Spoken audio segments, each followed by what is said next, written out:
हैं। मैं हूँ राधा चौहान और आपके अपने चैनल क्रिएटिव चौहान में आपका बहुत बहुत स्वागत है। आई होप आप सब अच्छे होंगे और सेहतमंद होंगे और आप लगातार मेरी वीडियो के साथ भी बने हुए होंगे। दोस्तों, आज की वीडियो है हमारी कि हमें अपने कमाए हुए पैसे को किन किन चीज़ों पर खर्च करना चाहिए और किन किन चीज़ों पर खर्च नहीं करना चाहिए और कैसे खर्च करना चाहिए ताकि हमारा पैसा लंबे समय तक रुके। लेकिन आप कुछ आज ये कह रहे होंगे कि हमेशा तो राधा पैसे बचाने की बात करती हो, लेकिन आज खर्च करने की बात क्यों कर रही है। अगर हम पैसा सही से खर्च करते हैं तो हम अपने पैसे को लंबे समय तक यूज़ कर सकते हैं। अगर हम पैसा सही ढंग से खर्च नहीं करते हैं तो हमारा पैसा, जो भी सैलरी आती है, वो 1 महीना नहीं चलती है। अगर पूरे महीने सैलरी को चलाना है और हमें पैसे वाला बनना है तो हमें पैसे खर्च करने का तरीका भी पता होना चाहिए। तो वीडियो बहुत इंटरेस्टिंग है, वीडियो के एंड तक ज़रूर बने रहिएगा। और अभी तक आप लोगों ने अपने इस क्रिएटिव चौहान चैनल को सब्सक्राइब नहीं किया है तो आप लोगों से एक रिक्वेस्ट है, प्लीज़ सब्सक्राइब करिए अपने क्रिएटिव चौहान चैनल को और बेल आइकन को भी ज़रूर प्रेस कर दीजिएगा ताकि ऐसी ही इंटरेस्टिंग वीडियो की नोटिफिकेशन आपको मिलती रहे। दोस्तों, वीडियो पसंद आए तो एक लाइक ज़रूर कर दीजिएगा। तो चलिए स्टार्ट करते हैं वीडियो को। सबसे पहला पॉइंट आता है कि हमें पैसा कहाँ खर्च करना चाहिए, कहाँ नहीं खर्च करना चाहिए। देखो, अगर हमारी शिक्षा का सवाल आता है, सबसे पहला पॉइंट यही है मेरी वीडियो का कि अगर हमारे बच्चों की शिक्षा का या फिर हमारी शिक्षा का कोई भी सवाल आता है तो हमें यहाँ पर पैसा खर्च करना चाहिए। अगर हम शिक्षा पर पैसा खर्च नहीं करेंगे तो हम लाइफ में आगे नहीं बढ़ सकते हैं। तो ये शिक्षा पर पैसा खर्च करना हमारा मनी वेस्ट नहीं होता है, इससे हमें कुछ सीखने को मिलता है और जो पैसे कमाने का ढंग तरीका जो भी होगा वो हम शिक्षा से ही सीखते हैं। तो हमें शिक्षा पर पैसा भरपूर खर्च करना चाहिए। हो सकता है कभी कभी हमारे पास कमी भी हो जाती है तो यहाँ पर हम मैनेज करेंगे थोड़ा मोड़ा, लेकिन हमें अपने बच्चों की शिक्षा पर और खुद की शिक्षा पर कभी भी कंजूसी नहीं करनी चाहिए। यहाँ पर यदि हम भरपूर पैसा खर्च करते हैं तो हमारा भविष्य बहुत अच्छा हो सकता है। अब दूसरा पॉइंट आता है कि कहाँ नहीं खर्च करना चाहिए। आजकल के फैशन के दौर में ना, आपने देखा होगा, ये दूसरा पॉइंट है वीडियो का, कि आजकल के फैशन के दौर में जो बच्चे हैं, जो कम एज के बच्चे हैं, जो कमाना शुरू कर दिए हैं, वो पैसे को बचा नहीं रहे हैं। वो अपने महंगे मोबाइल फ़ोन्स, अपनी महंगी घड़ियाँ, महंगे कपड़े, वो जो ब्रांडेड चीज़ें आजकल देखते हैं ना एडवर्टीज़मेंट में, वो उसके पीछे ज़्यादा पैसे खर्च करते हैं, जबकि उनको यह नहीं करना चाहिए। क्योंकि यहाँ किसी भी ब्रांड पर पैसा खर्च करना और उन अपने कमाए हुए पैसे को उन ब्रांडेड चीज़ों में बर्बाद करना, ये हमारी सबसे बड़ी गलती है। यदि पैसा खर्च करना ही है तो मैंने बताया कि अच्छी शिक्षा के लिए पैसा खर्च करो, कुछ अच्छा सीखने के लिए खर्च करो, लेकिन ये दूसरों को दिखावे में, मतलब दूसरों को दिखाने के चक्कर में अपना पैसा बर्बाद कर रहे हैं, ये बहुत गलत है। तीसरी चीज़ यहीं पर ये आती है कि हमें अपने अच्छे खाने पर पैसा खर्च करना चाहिए। देखो, एक पौष्टिक खाना और एक अच्छा खाना वो हमारी ज़रूरत है, हमारी चाहत नहीं है, ये हमारी ज़रूरत है। हमें अपने पौष्टिक खाने के लिए यदि पैसा खर्च करना पड़ता है तो वो हमें करना चाहिए, ऐसा नहीं है। दूसरा पॉइंट यहीं पर इसी में इसका अपोजिट ये है कि यदि हम पिज़्ज़ा, बर्गर, इन सारी चीज़ों पर पैसा खर्च कर रहे हैं तो वो बेफिजूल में कर रहे हैं। क्योंकि पिज़्ज़ा, बर्गर खाने से पेट नहीं भरता है, वो हमारी सिर्फ चाहत होती है। जंक फूड खाना हमारी चाहत है और जो हेल्दी फूड खाना वो हमारी ज़रूरत है। तो अपनी ज़रूरतों पर हमें ज़्यादा पैसा खर्च करना चाहिए, ना कि हमें अपनी चाहतों पर। जो लोग चाहतों पर पैसे खर्च करते हैं वो कभी पैसे वाले नहीं बन पाते हैं, वो हमेशा उन्हीं चीज़ों में उलझ कर रह जाते हैं कि आज उस बहन ने ये साड़ी पहनी है, मैंने नहीं पहनी, उस बहन के पास ये है, मेरे पास ये नहीं है। वो मतलब इसी चीज़ में उलझ कर रह जाते हैं, वो आगे नहीं बढ़ पाते हैं। आप कभी भी देखना ऐसी फैमिलीज़ को, जो फैमिलीज़ दूसरों को देखकर अपने मतलब शौक पूरे करने के चक्कर में लगे हैं, दूसरों की होड़ करने के चक्कर में लगे हैं, और हमारे पड़ोसी के पास तो गाड़ी है तो हम भी खरीद लेंगे, चाहे भले ही वो लोन पर लेके आएंगे, कर्जे में चले जाएंगे, लेकिन वो गाड़ी खरीदेंगे। लोग इस बात को नहीं सोचते हैं कि शायद उनके पास जो हमारे नेबर हैं या फिर हमारे रिलेटिव हैं, उनके पास इतना सफिशिएंट अमाउंट होगा कि वो उसको अफोर्ड कर सकते हैं। अगर आप उसको अफोर्ड नहीं कर सकते हैं तो आप लोन पर लेकर मत आइए, क्योंकि जो चीज़ हम लोन पर खरीदते हैं ना, उससे हमारी बर्बादी के सिवा कुछ नहीं होता है। तो हमें ऐसी बेफिजूल की चीज़ों में, दिखावे के चक्कर में आके अपना पैसा खर्च नहीं करना है।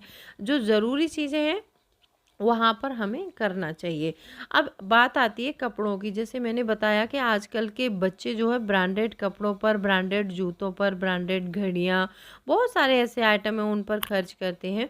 यहीं पर यदि हम कपड़े लेना चाहते हैं, हमारी चाहत क्या होती है कि उसके पास 2000 की टी शर्ट है, हम भी खरीदेंगे, क्योंकि हमारी चाहत है। उसके पास ब्रांडेड टी शर्ट है, लेकिन कपड़े पहनना हमारी ज़रूरत है। वो ज़रूरत हमेशा हमें पूरी करनी चाहिए।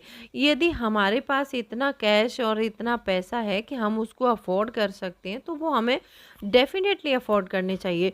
यदि हमारे पास एक सफिशिएंट सैलरी आ रही है, तो हमें उसके ब्रांड के चक्कर में या फिर किसी दूसरे के दिखावे के चक्कर में नहीं पड़ना है।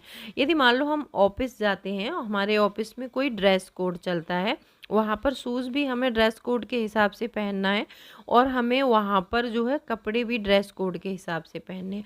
वो हमारी ज़रूरत है, क्योंकि जहाँ ऑफिस जा रहे हैं वहाँ से हमें सैलरी मिलती है, वहाँ पर जब हम काम करते हैं तो वहाँ से हमारे जो खर्चे हैं सारे उस पेमेंट से ही चल रहे हैं। और यहाँ पर यदि हम डेली ब्रांडेड शूज़ पहन कर जा रहे हैं, ब्रांडेड घड़ियाँ पहन कर जा रहे हैं, और हम एक डेली काम कुछ कर नहीं रहे हैं, डेली हम एक अच्छा कपड़े पहनने की कोशिश कर रहे हैं, अगर हमने ये शूज़ दोबारा पहना तो देखेंगे लोग क्या कहेंगे, तो ये सारी चीज़ें ना बेफिजूल की होती है। ये सिर्फ हमारे मन का वहम होता है, और एक हमारे जो बाहर के लोगों में अपनी रेपुटेशन बचाने के लिए हम सिर्फ ऐसी चीज़ों में पैसा खर्च करते हैं।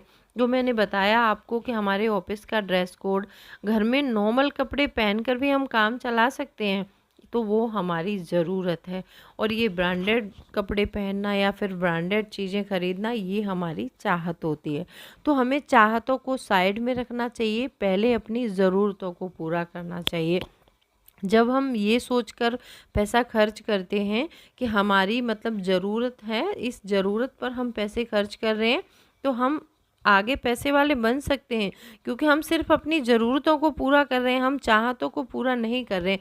चाहतें ऐसा नहीं है कि अपनी दबा कर रखनी, हमें पूरी करनी है, लेकिन पहले हम अपनी ज़रूरतों को पूरा करके अपने घर को चलाएं और उस पैसे को बचाएं। जब जो पैसा बचेगा उसको हम निवेश करें।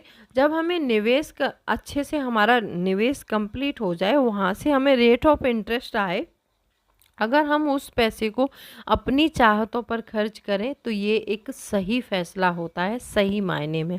क्योंकि देखो, हमारा पैसा भी वहाँ पर खड़ा है पूरा, जो हमने पैसा निवेश किया है, हमारा पैसा पूरा का पूरा जमा है वहाँ पर, और जो उसका रेट ऑफ इंटरेस्ट आ रहा है, उससे हम अपनी ज़रूरतें पूरी कर रहे हैं।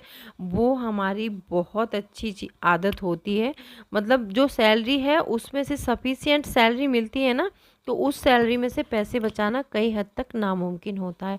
लेकिन जो लोग अपनी सिर्फ ज़रूरतों पर पैसा खर्च करते हैं, उस सैलरी में से चाहतों पर नहीं करते हैं, तो उनके लिए ये चीज़ बहुत अच्छी होती है।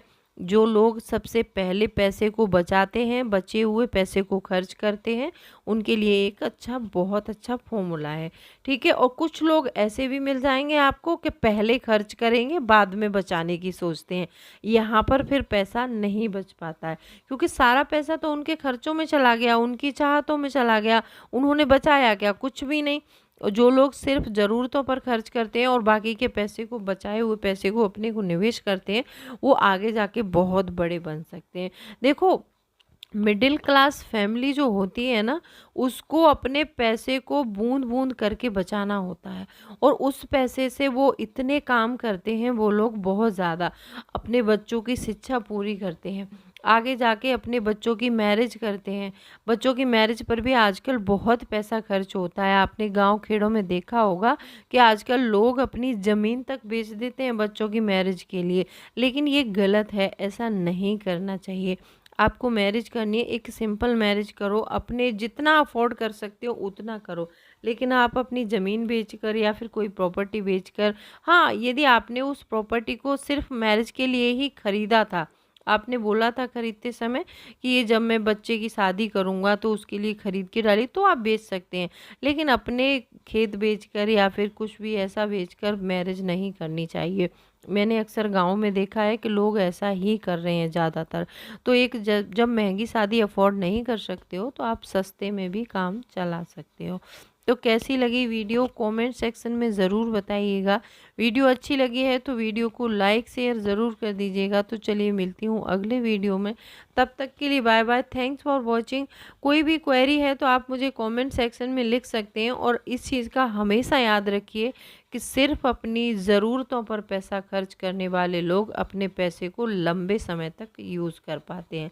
और जो लोग अपनी चाहतों पर अपनी सैलरी को ऐसे ही बर्बाद करते हैं, वो लोग कभी पैसे वाले नहीं बनते, ना ही उनके पास कभी पैसा टिकता है, ना ही वो पैसे को बचा सकते हैं।